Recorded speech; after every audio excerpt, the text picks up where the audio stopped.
তাবারাকাল্লাযী বিয়াদিহিল মুলকু ওয়া হুয়া আলা কুল্লি শাইইন কাদির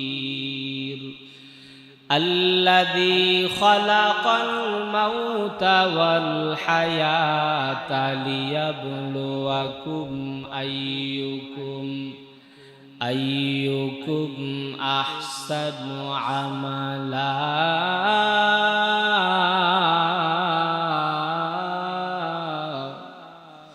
আল্লাহ রাব্বুল আলামিন বলেন আল্লাযী খালাকাল মাউতা ওয়াল হায়াত। আল্লাহ রাব্বুল আলামিন বান্দার বান্দীদের জন্য হায়াত নামক নিয়ামত কেন দিলেন? মাউত আল্লাহ তাআলা কেন সৃষ্টি করলেন? হায়াত কেন বান্দার বান্দীগুলিকে দিলেন? আল্লাহ রাব্বুল আলামিন বলেন, বান্দারে, আমি আল্লাহ রাব্বুল আলামিন হায়াত এবং মউত সৃষ্টি করেছি লিয়াবলুয়াকুম আইয়ুকুম আহসানু আমালা। আমি আল্লাহ রাব্বুল আলামিন হায়াত এবং মউত সৃষ্টি করেছি বান্দা তোমাদেরকে পরীক্ষা করার জন্য। তোমরা দুনিয়াতে আসার পরে কে কত ভালো আমল করো আমি আল্লাহ পরীক্ষা করার জন্য সৃষ্টি করেছি। হায়াত এবং মউত দুটো আল্লাহ তাআলা সৃষ্টি করেছেন বান্দাকে পরীক্ষা করার জন্য। হায়াত এটা একটা বড় নিয়ামত। এজন্য আল্লাহ রাসূল সাল্লাল্লাহু আলাইহি ওয়াসাল্লাম হাদিস শরীফের মধ্যে বলেছেন, 7 শ্রেণীর লোক আছে, 7 শ্রেণীর লোককে আল্লাহ রাব্বুল আলামিন হাসরের ময়দানে আল্লাহ তাআলার আরশের ছায়ার নিচে ছায়া দিবেন। বলেন সুবহানাল্লাহ। 7 শ্রেণীর লোককে আল্লাহ আরশের ছায়ার নিচে ছায়া দিবেন। ওই 7 শ্রেণীর লোক কারা কারা এবং কোন সময়? হাসরের ময়দানে। যেই হাসরের ময়দানে একমাত্র আল্লাহ রাব্বুল আলামিনের আরশে আজিমের ছায়া ব্যতীত অন্য কোনো ছায়া থাকবে না। সূর্যটা চলে আসবে 1 মাইল উপরে, জমিনটা তামার জমিন হয়ে যাবে। 1 মাইল উপরে সূর্য চলে আসবে। হাসরের ময়দানের দিনটা আল্লাহ রাব্বুল আলামিন বলেন দুনিয়ার 50,000 বছরের সমান একটা দিন হবে। কানা মিকদারুহু 50 আলফা সানা। আল্লাহ রাব্বুল আলামিন বলেন হাসরের কঠিন ময়দানের একটা দিন হবে দুনিয়ার 50,000 বছরের সমান এমন লম্বা দীর্ঘ দিন। 1 মাইল উপরে যখন সূর্য চলে আসবে, সূর্যের তাপের কারণে মানুষের মাথার মগজগুলি টকবক টকবক করতে থাকবে। ভাত পাক করার সময় যেরকম টকবক টকবক করতে থাকে, আল্লাহর নবী বলেন হাসরের ময়দানে সূর্যের উত্তাপের কারণে মানুষের মাথার মগজগুলি তেমন টকবক টকবক করতে থাকবে। আল্লাহর নবী বলেন সূর্যের উত্তাপের কারণে বান্দার শরীর থেকে যে ঘাম বাহির হবে, যার গুনাহের পরিমাণ যত বেশি হবে তার শরীর থেকে ঘাম তত পরিমাণে বের হবে। হাসরের ময়দানে দেখা যাবে কারো কারো শরীর থেকে ঘাম বের হয়েছে, ঘাম তার টাকনু পর্যন্ত চলে এসেছে। আবার কারো কারো শরীর থেকে ঘাম বের হয়েছে, ঘাম তার হাঁটু পর্যন্ত চলে এসেছে। কারো কারো শরীর থেকে ঘাম বের হয়েছে, ঘাম কোমর পর্যন্ত চলে এসেছে। কারো ঘাম গলা পর্যন্ত চলে এসেছে। হাসরের ময়দানে এমন লোক থাকবে যারা গামের নদীর মধ্যে, গামের সাগরের মধ্যে হাবুডুবু খাইতে থাকবে। এমন ভয়াবহ পরিস্থিতিতে, এরকম উত্তাপ পরিস্থিতিতে আল্লাহ রাব্বুল আলামিন 7 শ্রেণীর ব্যক্তিকে আল্লাহর আরশের ছায়ার নিচে ছায়া দিবেন। আলহামদুলিল্লাহিল আকরামিল্লাযী খালাকাল ইনসানা ওয়া কাররাম ওয়া আল্লামা মিনাল বায়ানি মা লাম ইয়া'লাম فسبحان الذي لا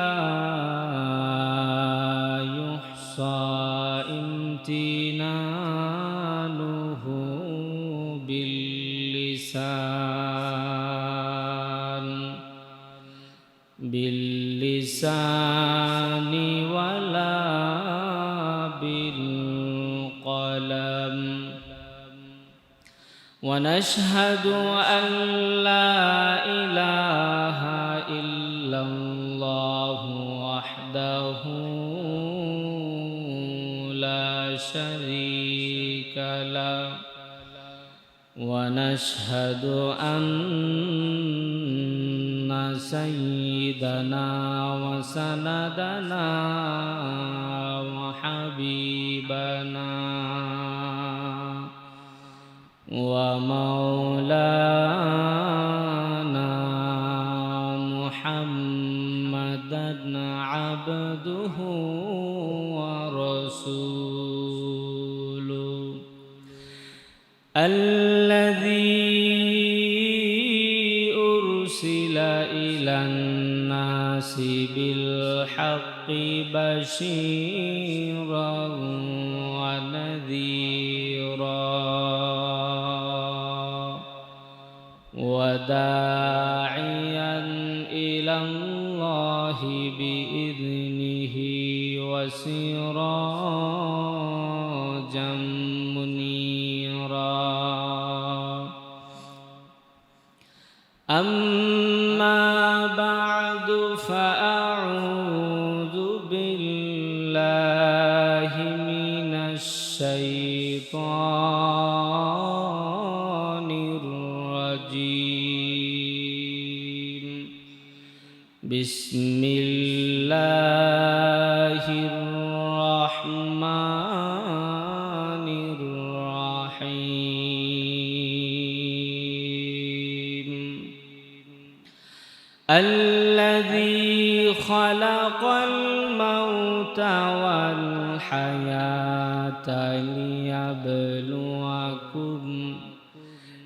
ليبلوكم أيكم أحسن عملا وهو العزيز الغفور وقال النبي صلى الله عليه وسلم سبعة يظلهم الله في ظله يوم لا ظل إلا ظله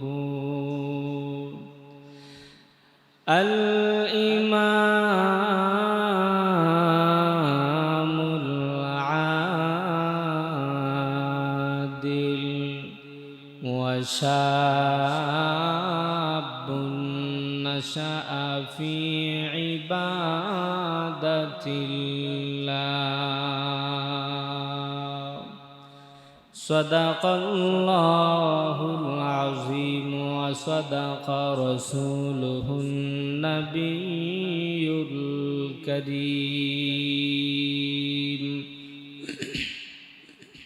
ونحن على ذلك من الشاهدين والشاكرين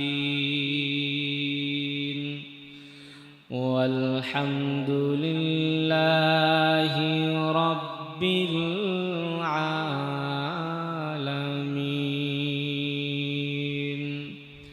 وقال تعالى في شان حبيبه ومحبوبه آمرا ومخبرا إن الله وملائكته يصلون على النبي يا أيها الذين آمنوا صلوا عليه وسلموا تسليما সকলে দুরূদ ইব্রাহিম পড়ি اللهم صل على محمد وعلى آل محمد كما صليت على إبراهيم وعلى آل إبراهيم إنك حميد مجيد اللهم بارك على محمد وعلى آل محمد كما باركت على إبراهيم وعلى آل إبراهيم إنك حميد مجيد الحمد لله আল্লাহ রব্বুল আলামিন 7 শ্রেণীর ব্যক্তিকে আল্লাহর আরশের ছায়ার নিচে ছায়া দিবেন। তাদের শরীরের মধ্যে সূর্যের সেই উত্তাপ, সূর্যের সেই তাপ গরম তাদের শরীরের মধ্যে লাগবে না। তারা শান্তিতে থাকবে হাসরের ময়দানে, আল্লাহর আরশে আজিমের ছায়ার নিচে থাকবে। এরকম 7 শ্রেণীর লোক। বলেন কয় শ্রেণীর? 7 শ্রেণীর। 1 নাম্বার আল্লাহর রাসূল বলেন সাবাতু ইউজিল্লুহুমুল্লাহু ফি জিল্লিহি ইয়াওমা লা জিল্লা ইল্লা জিল্লুহু আল ইমামুল আদিল। আল্লাহ নবী রাহমাতুল লিল আলামিন বলেন ওই কঠিন হাসরের ময়দানে যেদিন আল্লাহ রব্বুল আলামিনের আরশের ছায়া ছাড়া আর অন্য কোনো ছায়া থাকবে না, এরকম কঠিন হাসরের ময়দানে 7 শ্রেণীর বান্দা আর বান্দীদেরকে আল্লাহ পাক রব্বুল আলামিন আল্লাহর আরশের ছায়ার নিচে জায়গা দিবেন। 1 নাম্বার আল্লাহর নবী বলেন আল ইমামুল আদিল। 1 নাম্বার হইল ন্যায় পরায়ণ ক্ষমতাধর, ন্যায় পরায়ণ ইমাম, ন্যায় পরায়ণ বাদশাহ। যিনি ন্যায় ইনসাফের কায়েম করবেন, ওই বাদশাহ, ওই ন্যায় পরায়ণ ক্ষমতাধর ব্যক্তিকে আল্লাহ কঠিন হাসরের ময়দানে আল্লাহর আরশের ছায়ার নিচে ছায়া দিবে। 1 নাম্বার হলো ইমামুন আদিল, ন্যায় পরায়ণ বাদশাহ, নেই পরায়ণ ক্ষমতাধর, নেই পরায়ণ নেতা। নেই পরায়ণ হইতে হবে, ইনসাফ করতে হবে। ওই নেতা, যেই নেতা তার জনগণের সাথে ইনসাফ করে। আল্লাহ রব্বুল আলামিন কাউকে দেশের প্রেসিডেন্ট বানান, ওই দেশের প্রেসিডেন্ট, দেশের বাদশাহ, দেশের প্রধানমন্ত্রী তার জনগণের সাথে ইনসাফের মুআমালা করতে হবে। যদি ওই বাদশাহ জনগণের সাথে ইনসাফের মুআমালা করে, আল্লাহর নবী বলেন ওই বাদশার জায়গা হাসরের ময়দানে আল্লাহর আরশে আজিমের ছায়ার নিচে হবে। কোন একজন ব্যক্তি এলাকার এমপি হলো, ওই এমপি সাহেব তার এরিয়ার জনগণের সাথে ইনসাফ করতে হবে। যদি সে তার কোন জনগণের উপরে জুলুম করে, আল্লাহর নবী বলেন হাসরের ময়দানে আল্লাহর আরশের ছায়ার নিচে জায়গা পাবে না। ওই এলাকার চেয়ারম্যান সাহেব, যে ইউনিয়নের চেয়ারম্যান হলে সে তার ইউনিয়নের জনগণের প্রতি তার ইনসাফ করতে হবে, ন্যায় বিচার করতে হবে। সরকার থেকে যে মাল বরাদ্দ এসেছে, ওই মাল নিজে চুরি করে খাওয়া যাবে না, অন্য কোথাও পাচার করা যাবে না। যত টাকা পরিমাণ বাজেট আসবে, তত টাকা পরিমাণ প্রত্যেকটা জনগণের হক প্রত্যেকটা জনগণের নিকটে পৌঁছায় দিতে হবে। এভাবে কোন চেয়ারম্যান সাহেব যদি ইনসাফ করতে পারে, আল্লাহর নবী বলেন হাসরের কঠিন ময়দানে আল্লাহর আরশের ছায়ার নিচে আল্লাহ তাআলা জায়গা দিবে। অনুরূপভাবে একজন ব্যক্তি ওয়ার্ডের মেম্বার, ওই মেম্বার হওয়ার পরে তার ওয়ার্ডের মধ্যে যতগুলি মানুষ আছে প্রত্যেকটা মানুষের সাথে সে যদি ইনসাফ করে, সরকার তাকে যে যে দায়িত্ব দিয়েছে ওই দায়িত্বগুলি যদি সে পুঙ্খানুপুঙ্খানুভাবে আদায় করে, তাহলে ওই মেম্বার সাহেব ওই হাদিসের অন্তর্ভুক্ত হবে, ইমামে আদেলের অন্তর্ভুক্ত হবে, চেয়ারম্যান সাহেব ইমামে আদেলের অন্তর্ভুক্ত হবে, এমপি সাহেব ইমামে আদেলের অন্তর্ভুক্ত হবে। আর যদি এমন হয় সরকার থেকে যে বাজেট আসছে ওই বাজেট ধরেন 100 মণ চাউল আসলো, 100 মণ চাউল বাজেট আসছে একটা ওয়ার্ডের লোকদের মধ্যে বন্টন করে দেওয়ার জন্য বা ইউনিয়নের লোকদের মধ্যে বন্টন করে দেওয়ার জন্য।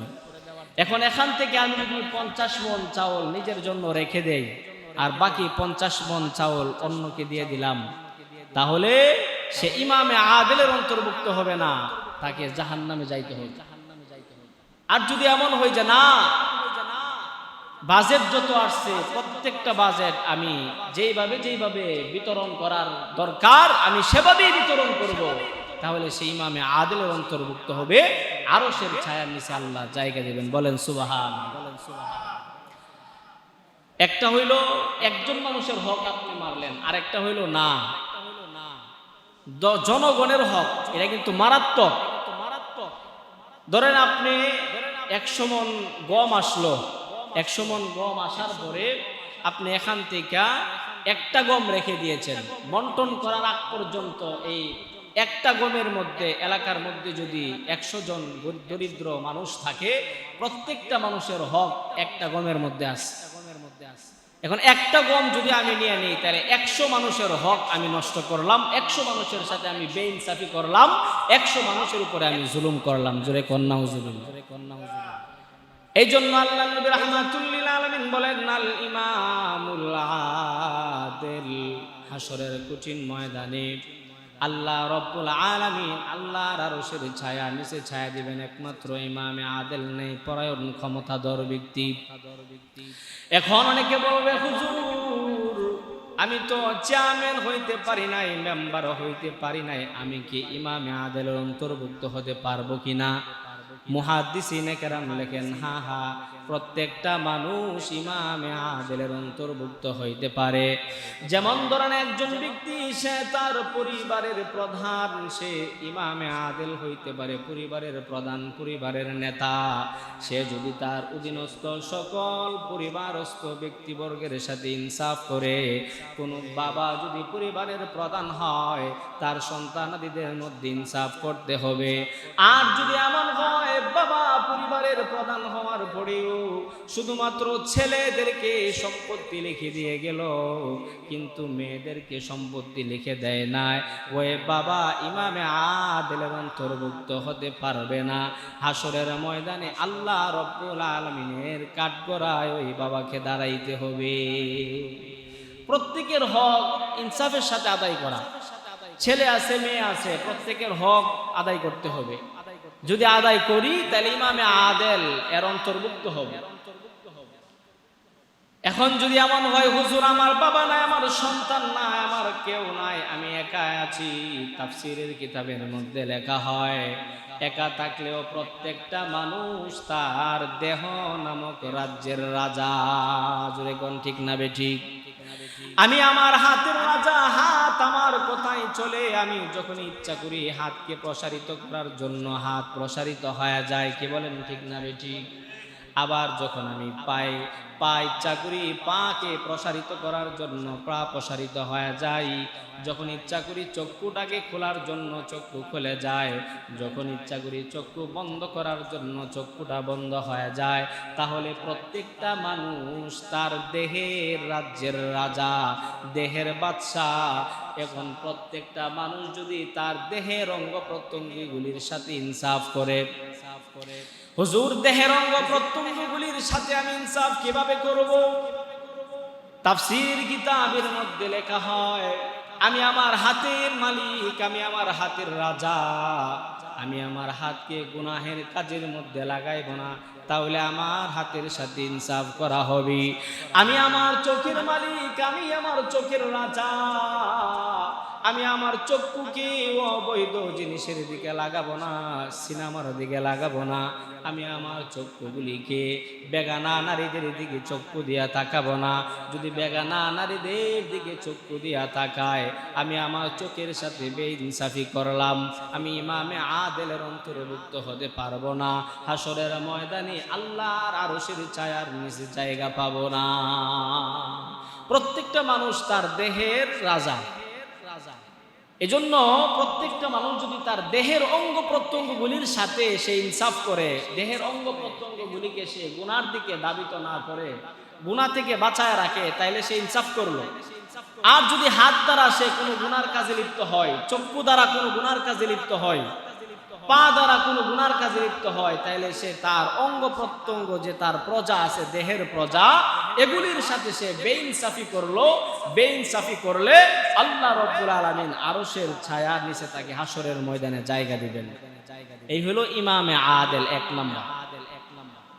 দুই নাম্বার, আল্লাহর নবী রাহমাতুল লিল আলামিন বলেন, ওয়াশাবুন নাশাআ ফি ইবাদাতিল্লাহ। ওই যুবক, যেই যুবক তার যৌবনকালটাকে কাজে লাগিয়েছে, ওই যুবক যেই তার যৌবনকালে আল্লাহ পাক রব্বুল আলামিনের ইবাদত বندگی করেছে, যৌবনকালটা আল্লাহর ইবাদতের মধ্যে কাটায় দিছে, আল্লাহর নবী বলেন ওই যুবককে আল্লাহ পাক রব্বুল আলামিন হাসরের ময়দানে আল্লাহর আরশে আজিমের ছায়ার নিচে জায়গা দিবে। দুই নাম্বার হইল শাবুন নাশাআ ফি ইবাদাতি রাব্বি। ওই যুবক, ওই যুবতী, যেই যুবক যুবতী তার যৌবনকালটা আল্লাহর ইবাদতের মধ্যে কাটাইছে। এখন দেখেন আমাদের কতজন যুবক আছে যারা যৌবনকালটা আল্লাহর ইবাদতের মধ্যে কাটায়, চিন্তা করে দেখেন। মসজিদে আমরা যারা মুসল্লিরা আসি, 5 ওয়াক্ত নামাজের মধ্যে যুবক খুব কম দেখা যায়, সাদা দাড়িওয়ালা মুরব্বী বেশি দেখা যায়, কে বলেন ঠিক না বেঠিক? তো যুবক ভাইরা আসেন, অথচ এই যৌবনকালের ইবাদতটা আল্লাহ পাক রব্বুল আলামিনের কাছে দাম বেশি, বলেন না সুবহানাল্লাহ। যৌবনকালে যারা আল্লাহ তাআলার ইবাদত করবে, ওই ইবাদত আল্লাহর কাছে দাম বেশি।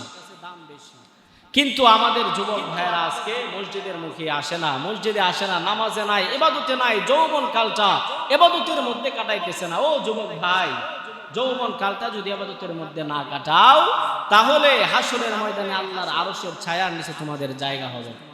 ইয়া আইয়ুহাল্লাযীনা আমানু উদখুলু ফিস সিলমি কাফা। আল্লাহ রাব্বুল আলামিন বলেন, ও ঈমানদার মুমিন মুসলমানেরা, উদখুলু ফিস সিলমি কাফা, তোমরা মুসলমানিত্বের মধ্যে পরিপূর্ণভাবে ঢুকে যাও। কিছু কিছু মুসলমান আর কিছু কিছু আর্জেন্টিনা, কিছু কিছু ব্রাজিল এমন যেন না হয়, তাহলে তুমি জাহান্নামে যাইতে হবে। মুসলমানিত্বের মধ্যে পরিপূর্ণভাবে ঢুকতে হবে। কিছু বিধান মানলাম আর কিছু বিধান মানলাম না, না, এমন হওয়া যাবে না। এজন্য যুবক ভাই যারা আছি, আমরা এগুলো থেকে সতর্ক থাকবো। রাজি আছি তো ইনশাআল্লাহ? আল্লাহ নবী রাহমাতুল লিল আলামিন বলেন, দুই নাম্বার, ওই যুবক আল্লাহ রাব্বুল আলামিনের আরশের ছায়ার নিচে জায়গা পাবেন যেই যুবক তার যৌবনকালে আল্লাহ রাব্বুল আলামিনের ইবাদত করেছে। এজন্য আল্লাহর নবী বলেন, ইগতানিম খামসান ক্বাবলা খামসিন। আল্লাহর নবী রাহমাতুল লিল আলামিন বলেন, ইগতানিম খামসান ক্বাবলা খামসিন। ও আমার মায়ার উম্মতেরা, তোমরা 5টা জিনিস আসার আগে আগে 5 জিনিসের কদর করো। আল্লাহর নবী বলেন, আল্লাহর নবী রাহমাতুল লিল আলামিন বলেন, 1 নাম্বার হইল, আল্লাহর নবী বলেন, ওয়াগিনা ক্বাবলা ফাকরিক। আল্লাহর নবী বলেন 1 নাম্বার হলো শাবাবাকা ক্বাবলা হারামিক। আল্লাহর নবী বলেন, ও যুবক ভাই, ও যুবক উম্মতেরা, শাবাবাকা ক্বাবলা হারামি। 1 নম্বরে আল্লাহর নবী বলেছেন, যৌবনকালকে কাজে লাগাও বৃদ্ধকাল আসার আগে আগে। আল্লাহর নবী বলেন 5টা জিনিস আসার আগে আগে 5 জিনিসের কদর করো। 1 নম্বরে আল্লাহ রাসূল বলছেন, বৃদ্ধকাল আসার আগে আগে যৌবনকালকে কাজে লাগাও। আল্লাহ তাআলা কেন এটা আল্লাহ নবী এটা আগে কেন বললেন? কারণ যৌবনকালের দাম আল্লাহর কাছে অনেক বেশি। এই জন্য আল্লাহ নবী 1 নম্বরে বলছেন, ও যুবকেরা, তোমরা বৃদ্ধ হওয়ার আগে আগে যৌবনকালটাকে কাজে লাগাও। কারণ যৌবনকালে যে বান্দার বান্দিগুলি ইবাদত করবে, আমল করবে, সে যখন বৃদ্ধ হয়ে যাবে আল্লাহ রাব্বুল আলামিন ডাক দিবেন, ও আমার ফেরেশতারা, আমার ওই বান্দাটা বৃদ্ধ হয়ে যাওয়ার কারণে আর যৌবনকালের মতো ইবাদত করতে পারে না। যৌবনকালে সে যেই পরিমাণ কোরআনের তেলাওয়াত করত, বৃদ্ধ হয়ে যাওয়ার কারণে সে সেই পরিমাণ কোরআনের তেলাওয়াত করতে পারে না। আমার এই বান্দাটা যৌবনকালে যেই পরিমাণ নামাজ আদায় করত, বৃদ্ধ হয়ে যাওয়ার কারণে সেই পরিমাণ নামাজ আদায় করতে পারে না। আমার এই বান্দাটা যৌবনকালে যেই পরিমাণ ইবাদত করত, আমার এই বান্দাটা বৃদ্ধ হওয়ার কারণে সেই পরিমাণ ইবাদত করতে পারে না। আল্লাহ রাব্বুল আলামিন ফেরেশতাদেরকে ডাক দিয়ে বললেন, ও ফেরেশতারা, তোমরা আমার ওই বৃদ্ধ বান্দার আমলনামার মধ্যে বৃদ্ধকালের সওয়াব লিখবা না, যৌবনকালে ইবাদতের সওয়াব তার আমলনামায় লিখতে থাকো। বলেন সুবহানাল্লাহ। যৌবনকালে যে বান্দা ইবাদত করবে, বৃদ্ধ হওয়ার পরেও সে যৌবনকালের ইবাদতের সওয়াব আল্লাহ তার আমলনামায় লিখে দিবেন। আল্লাহ পাক রব্বুল আলামিন হায়াত নামক নিয়ামত দিয়েছেন। এই হায়াতের মধ্যে সবচাইতে মূল্যবান এবং দামি নিয়ামত হইল যৌবনকাল। কারণ যৌবনকালে বান্দার যেই পরিমাণ শক্তি থাকে, যেই পরিমাণ সাহস থাকে, বৃদ্ধ হয়ে যাওয়ার পরে সেই শক্তি আর থাকে না। ইবাদত ইচ্ছা করলেই বান্দা আদায় করতে পারে না, ইচ্ছা করলেই সে মসজিদে আসতে পারে না, ইচ্ছা করলেই সে জিহাদের ময়দানে চলে যাইতে পারে না। দেখবেন যখন একটা লোক বৃদ্ধ হয়ে যায়, রূপ তার মধ্যে বাসা বেঁধে ফেলে, পা অসুস্থ, পায়ে সমস্যা, ভালো করে সেজদা করতে পারতেছে না, মসজিদে হাঁটিয়ে আসতে পারতেছে না, দাঁড়ায় নামাজ পড়তে পারতেছে না, বসে বসে নামাজ পড়তে হইতেছে, আরো কত অসুখ চলে আসে, তখন আর ইবাদত করার সময় থাকে না। কিন্তু শয়তান যুবক ভাইদেরকে দুঃখার মধ্যে ফেলে দেয়, বলে, ও যুবক ভাইরা, এখনো তো বিবাহ শাদী করো নাই, বিবাহ শাদী করো, তারপরে মসজিদে যায় বা নামাজ আদায় করবা। কে বলেন এমন আছে না নাই?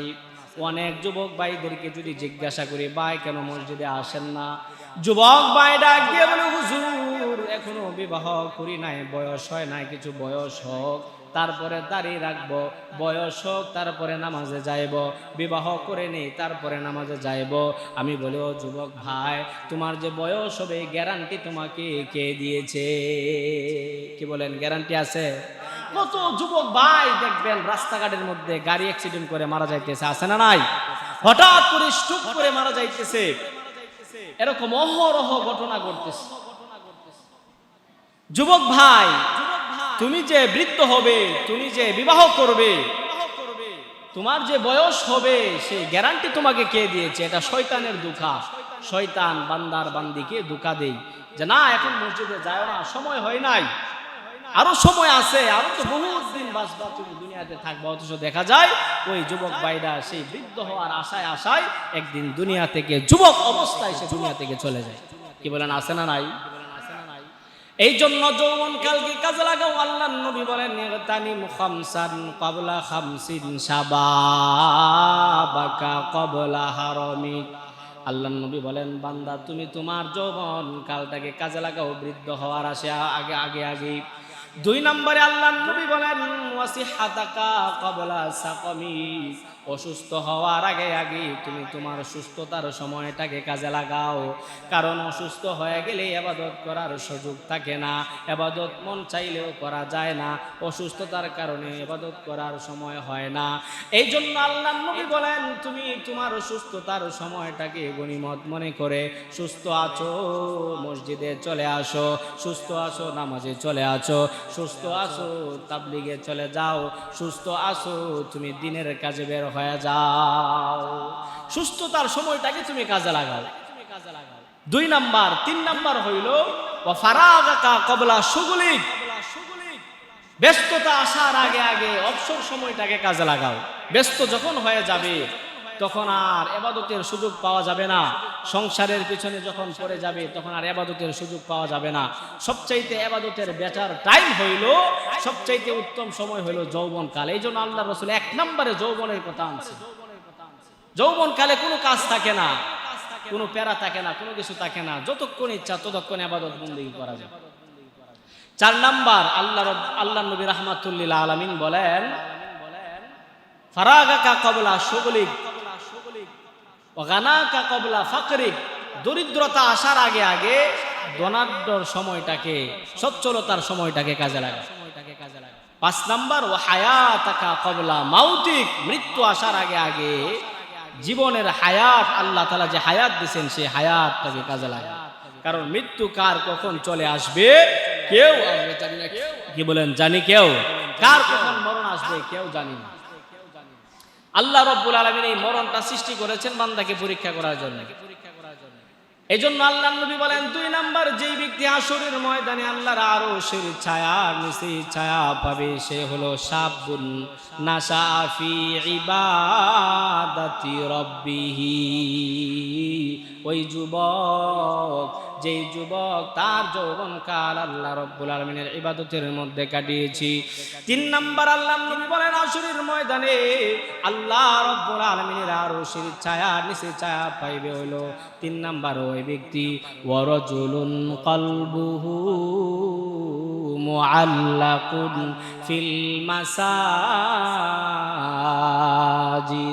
ওই ব্যক্তি আল্লাহর আরশের ছায়ার নিচে জায়গা পাবে যেই ব্যক্তির অন্তর সব সময় মসজিদের সাথে লাগা থাকি, যেই ব্যক্তির অন্তরটা সব সময় আল্লাহর দিকে লাগা থাকি, যেই ব্যক্তির অন্তর সব সময় রাসূলের দিকে লাগা থাকি, যেই ব্যক্তির অন্তর সব সময় মসজিদের সাথে লাগা থাকি, যার অন্তরের ভিতরে মসজিদের মহব্বত আছে, যার অন্তরের ভিতরে আল্লাহর মহব্বত আছে, যার অন্তরের ভিতরে রাসূলের মহব্বত আছে, যার অন্তরের ভিতরে আলেম উলামার মহব্বত আছে, যার অন্তরের ভিতরে কোরআনের মহব্বত আছে, যার অন্তরের ভিতরে ইসলামের মহব্বত আছে, ওই বান্দার বান্দিগুলিকে আল্লাহ রাব্বুল আলামিন হাসরের ময়দানে আল্লাহর আরশের ছায়ার নিচে ছায়া দান করবে। যার ভিতরে মসজিদের মহব্বত, কিন্তু যার ভিতরে আর্জেন্টিনার মহব্বত, যার ভিতরে ব্রাজিলের মহব্বত, যার ভিতরে মেসির মহব্বত, যার ভিতরে নেইমারের মহব্বত, আল্লাহর নবী বলেন ওই লোকগুলিকে আল্লাহ আরশের ছায়ার নিচে জায়গা দিবেন না। ওই লোকগুলির ঠিকানা হবে কাফের যাইবে যে জাহান্নামে, তারা মুসলমান হইয়াও যাইবে সেই জাহান্নামে। কাফের যে জাহান্নামে যাবে, কারণ তারা তো বেঈমান, ঈমান নাই, জান্নাতের আশাই করা যায় না, জান্নাতের কল্পনাও করতে পারে না কেউ কারো ভিতর যদি ঈমান না থাকে। আর তারা তো হইল বেঈমান, তারা যদি বেঈমান অবস্থায় মারা যায় নিশ্চিত জাহান্নাম। তো একজন নিশ্চিত জাহান্নামী ব্যক্তি কিভাবে আপনার আমার আদর্শ হয়ে যায়, আপনার আমার মডেল হয়ে যায়, কিভাবে তার মতো আমার চুলের কাটিং আমি দেই, কিভাবে তার মতো জামা আমি আমার গায়ে লাগাই, কিভাবে তার মতো চলাফেরা আমি তার মতো করি, কিভাবে তার প্রতি আমি আসক্ত হই। অথচ আপনি আমি, আপনার আমার মহব্বত থাকার কথা মসজিদের সাথে, আপনার আমার মহব্বত থাকার কথা আল্লাহর সাথে, রাসূলের সাথে। এজন্য আল্লাহর নবী বলেন, ওয়ারাজুলুন কলবুহু মুআল্লাকুন ফিল মাসাজিদ, আল্লাহ রাব্বুল আলামিন হাসরের কঠিন ময়দানে আল্লাহর আরশের ছায়ার নিচে ছায়া দিবেন ওই ব্যক্তিগুলিকে, যেই ব্যক্তির অন্তরটা মসজিদের সাথে লাগা থাকে, মসজিদের সাথে যার মহব্বত হয়ে যায়। মসজিদের সাথে মহব্বত কাদের হবে? যারা নামাজ পড়ে নাকি পড়ে না, কি বলেন? যারা নামাজ পড়ে তাদের মসজিদের সাথে মহব্বত বুঝতে হবে। আজান যখন হয়ে যায় সে আর ঘরের মধ্যে বসে থাকতে পারে না, বাজারে বসে থাকতে পারে না, দোকানে বসে থাকতে পারে না, আজান হওয়ার সাথে সাথে মসজিদে চলে আসে।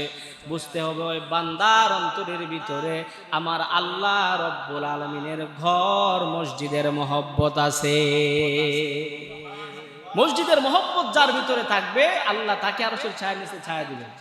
3 নাম্বার। 4 নাম্বার হইল রাজুলানে তাহাব্বা ফিল্লাহ ইজতামা আলাইহি ওয়াফতারাকা আলাইহি, 2 ব্যক্তি একজন আরেকজনকে মহব্বত করে আল্লাহর জন্য, আল্লাহর জন্য একজন আরেকজনকে ভালোবাসে। ওই ব্যক্তি, আপনি একজন আরেকজনের সাথে বন্ধুত্ব করলেন কিসের জন্য? আল্লাহকে যাতে পাওয়া যায়, এই উদ্দেশ্যে যদি বন্ধুত্ব করেন তাহলে আল্লাহ তাআলা আপনাকে আরশের ছায়ার নিচে ছায়া দিবেন হাসরের ময়দানে। 5 নাম্বার, ওই যুবক যেই যুবককে সুন্দরী রমণী তাকে ডাকতেছে, আসো আমার সাথে জিনায় লিপ্ত হও। অনেক যুবক ভাই আছে এরকম বিভিন্ন প্রেমের মধ্যে মশগুল আছে, কি বলেন আছে না নাই? মহিলাদের সাথে মেয়েদের সাথে অবৈধ সম্পর্কে জড়িয়ে আছে, কি বলেন আছে না নাই? এরকম অনেক যুবক ভাই আছে। ভাই, আপনি আল্লাহর আরশের ছায়ার নিচে জায়গা পাবেন না যদি এরকম বিবাহের আগে আপনার কোনো অবৈধ সম্পর্ক থাকে। আপনি মেয়ের সাথে সম্পর্ক করার দরকার, বিবাহ করেন। স্বামী স্ত্রীর মহব্বত, যে যত বেশি মহব্বত হবে স্বামী স্ত্রীর, আল্লাহ রসুল বলেন তত বেশি সওয়াব আল্লাহ তার আমলনামায় দিয়ে দিবে। আর বিবাহের আগে যে মহব্বত, প্রত্যেকটা কথা প্রত্যেকটা কাজে কাজে আপনার জিনার গুনাহ হবে। বলেন কিসের গুনাহ? জিনার গুনাহ। এজন্য আল্লাহ রাসূল সাল্লাল্লাহু আলাইহি ওয়াসাল্লাম বলেন যে ওই যুবক, যেই যুবককে সুন্দরী রমণী আহ্বান করেছে জিনার দিকে, সে বলে ইন্নী আখাফুল্লাহ, আমি আল্লাহকে ভয় করি, আমি জিনায় লিপ্ত হব না, আমি প্রেমে লিপ্ত হব না, আমি তোমার সাথে সম্পর্কে লিপ্ত হব না। আল্লাহ রাব্বুল আলামিন বলেন ওই যুবককে আল্লাহ হাসরের ময়দানে আরশের ছায়ার নিচে ছায়া দিবেন। বলেন সুবহানাল্লাহ। 6 নাম্বার আল্লাহ রাব্বুল আলামিন, আল্লাহর নবী রাহমাতুল লিল আলামিন বলেন ওয়া রাজুলুন তাসাদদাকা বিসাদাকাতিন ফাআখফাহা হাত্তা লা তা'লামা ইয়ামিনুহু মা তুনফিকু শিমাল। ওই ব্যক্তি, যে ব্যক্তি গোপনে দান খয়রাত করে, আল্লাহ রাব্বুল আলামিন যাকে যত টাকা পয়সার সামর্থ্য দিয়েছেন, যার যার সামর্থ্য অনুযায়ী যেই ব্যক্তি গোপনে গোপনে কিছু কিছু দান খায়রাত করে, যত টাকায় দান করুক না কেন, এই গোপনে দান করার কারণে আল্লাহ রাব্বুল আলামিন তাকে স্পেশাল মর্যাদা দিবেন, আল্লাহর আরশের ছায়ার নিচে জায়গা দিবেন। 7 নম্বর আল্লাহর নবী বলেন ওয়ারাজুলুন যাকারাল্লাহা খালিয়া ফাফাজাত আইনা।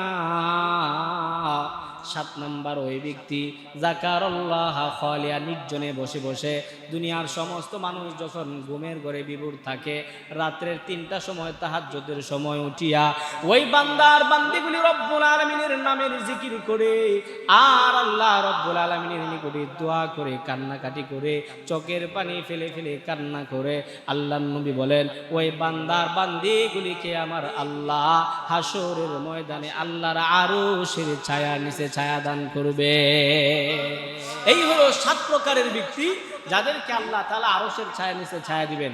এই জন্য যুবক ভাইয়েরা, এই বয়ানটা কেন করলাম, সামনে বিশ্বকাপ আসতেছে, আমার অনেক যুবক ভাইয়েরা আছে নামাজ নাই রোজা নাই, কিন্তু খাবার দাবার পর্যন্ত ছেড়ে দেয় এই খেলার জন্য। যেরকম ঠিক না বেঠিক?